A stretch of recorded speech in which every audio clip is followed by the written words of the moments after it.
एक दफ़ा ना हज़रत अबू बकर सिद्दीक और जनाबे उमर फ़ारूक की ना किसी बात में शक्कर रंजी हो गई, इख्तलाफ राय हो गया।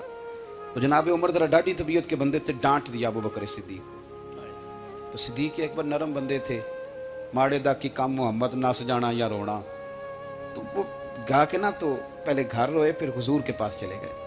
जनाबे उमर कहते मुझे भी ख्याल आया कि यार ये मुझे नहीं करना चाहिए था। थोड़ी देर के बाद अच्छे लोग जो होते हैं उनका गुस्सा जल्दी उतर जाता है। कहते मैंने जाके जनाबे सिद्दीक अकबर के दरवाजे पे दस्तक दी तो पता चला वो तो घर ही नहीं। मैं समझ गया, मैं डर गया, मेरी टांगे कांपने लगी। क्यों डर रहे हो उमर? फरमाने लगे इसलिए डर रहा हूं कि अबू बकर जब अपने घर नहीं होते तो दरवाजा रसूल पे हो। मैं सदके जा रहा था। सारी बात तो सुना दी होगी। फरमाते मैं नबी पाक की बारगाह में पहुंचा, सामने अबू बकर बैठे हैं, पुश्त मुबारक मेरे करीम रसूल की काबे की जानब, चेहरा सिद्दीक अकबर की जानब, दोनों की गर्दनें झुकी हुई। जनाबे उमर पाक फरमाते हैं कि मैं बैठा था और सोच रहा था, सलाम ली, जवाब मिला, पर गर्दनें नहीं उठाई दोनों ने, मुकद्दस गर्दनें झुकी रही। मैं सोच रहा था कि अब हुजूर मुझे डांटेंगे तो मैं सिद्दीक के पैर पकड़ूंगा, मैं अली को सिफारिशी बनाऊंगा, मैं मिन्नत करूंगा, लेकिन कोई बोले तो बात बने ना। कहते जब देर हो गई, ये सुकूत भी बड़ा मुश्किल होता है।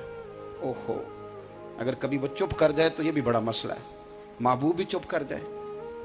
कहते मैं बड़ा परेशान हुआ, जब मेरा कलेजा मुंह को आया ना तो जनाबे उमर कहते मैं बोलने लगा तो आंसू मेरे पहले निकल गए। अल्लाहु अकबर। तो मैंने रो के कहा सोनिया भूल गया था, मैं गया था अबू बकर के घर माफ़ी मांगने, पर ये यहाँ आ गए। ये मेरे दोस्तों, इसे मेरी तकरीर ना समझना, मेरे रसूल पाक के ये असल लफ्ज़ आपको किताब में मिलेंगे। आप तब खातिब ने साथ उठा के देखें। जनाबे उमर कहते हैं मैंने अर्ज़ की हुजूर मैंने गलती समझ ली थी, मैं गया था अबू बकर के घर हुजूर, मैं भूल गया था। फरमाते हैं नबी पाक ने जब गर्दन मुबारक उठाई तो हुजूर की दाढ़ी आंसुओं से भरी हुई थी। और लफ्ज क्या थे?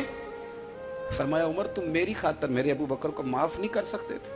अब बात को समझे, ये नहीं फरमाया अबू बकर ने गलती नहीं की, फरमाया छोड़ नहीं सकते थे, तुम मेरी वजह से मेरे साहब को छोड़ नहीं सकते थे। फिर हुजूर ने फरमाया उमर ये सारा मक्का तलवारें लेके मुझे कत्ल करने आता था, यार ये अकेला था, इसने खोल के बाजू कहा था कि जो हुजूर तक जाएगा मेरी लाश से गुजर के जाएगा। पर मैं दुनिया भूल जाती है, मुझे याद है अबू बकर सिद्दीक ने माल भी दिया, औलाद भी दी, मेरी खातर छोड़ नहीं सकते थे। जनाब उमर कहते हैं मैं उसके बाद समझ गया कि मेरे मुस्तफ़ा की रज़ा इसी में है कि अबू बकर को राजी रखा जाए। सुभान अल्लाह।